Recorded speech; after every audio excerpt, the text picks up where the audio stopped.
Good type is also a devil for detail. Typefaces are clothes for words, and like a finely tailored suit, it's the details that really matter. And so there are aspects of type, the ability to kind of see some of those details that take practice. And I do think that it's the role of all designers to take time to do that. And at the same time, there are some things in type that once you see, you can't unsee. It's like that matrix thing. Can't remember what color pill it is, but it's one of them. And so here's a picture of me reading to my 6-year-old son a few weeks ago. I'm the one in the green. So things like kerning are a blessing and a curse, quite frankly. But it's important to understand why things can be that way.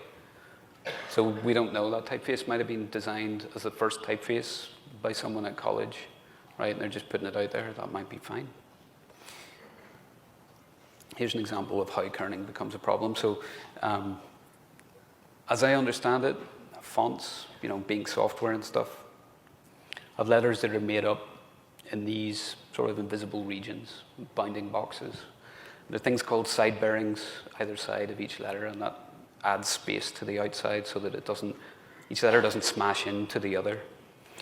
And when designing the typeface, this should be part of the design process, or maybe something done afterwards, but that natural spacing is like a sign of quality, let's say. But there are some problems with certain character combinations. So you can see the A and the V here, just because of the incline and the decline in them, are pretty far away compared to the other letters. So what kerning is it's sort of like an override. At least that's my mental model of it. So you can adjust these side bearings in the negative and so on as a type designer for the combination of A and V, an uppercase and A and V and so on. I think the problem with that is that, well, actually, this is a good demonstration. So this is an open source list of kerning pairs of letters that have some of those peculiarities. And there's over 4,000 in this list. So imagine being a type designer and having gone through the design of all the letters, and then all the spacing and the side bearings, and then having to go through all of these kerning pairs. It's a lot of work. It really is, right? If you choose to go that distance, not everyone does. And I think that kind of speaks to why there are kerning problems in a lot of type, because it's a big job, frankly. It can be pretty monotonous. This is my colleague Toshi, who figured out that he could connect an Xbox controller to Glyph's app, where you design type. It's an app for designing type. And so he kerns with an Xbox controller. A lot of other type designers do this now as well. Still pretty monotonous, but a little more fun. Some other things you should look out for in spacing or connection, so specifically in connecting scripts. Script fonts, there's a lot of that, obviously in places like my fonts and so on. They can look really good in their nameplate.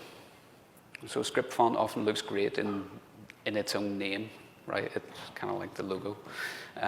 But with natural language, sometimes it can fall apart.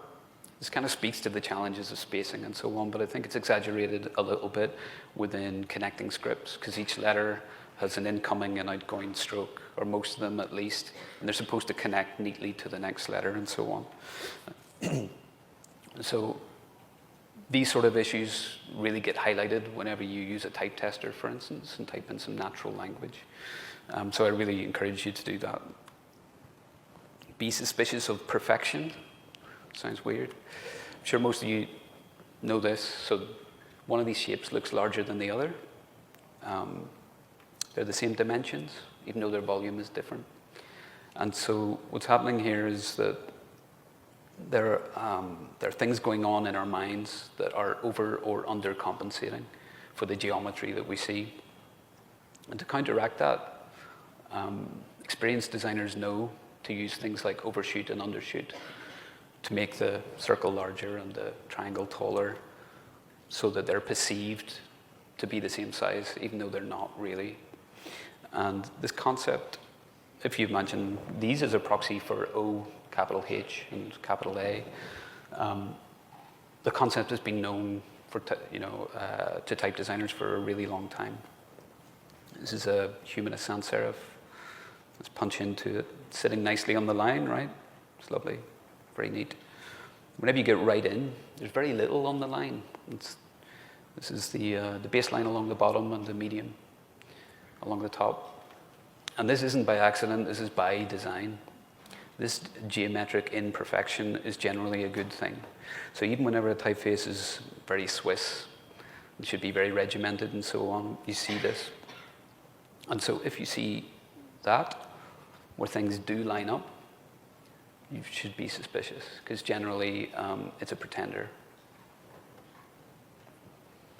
Good type's the devil for detail.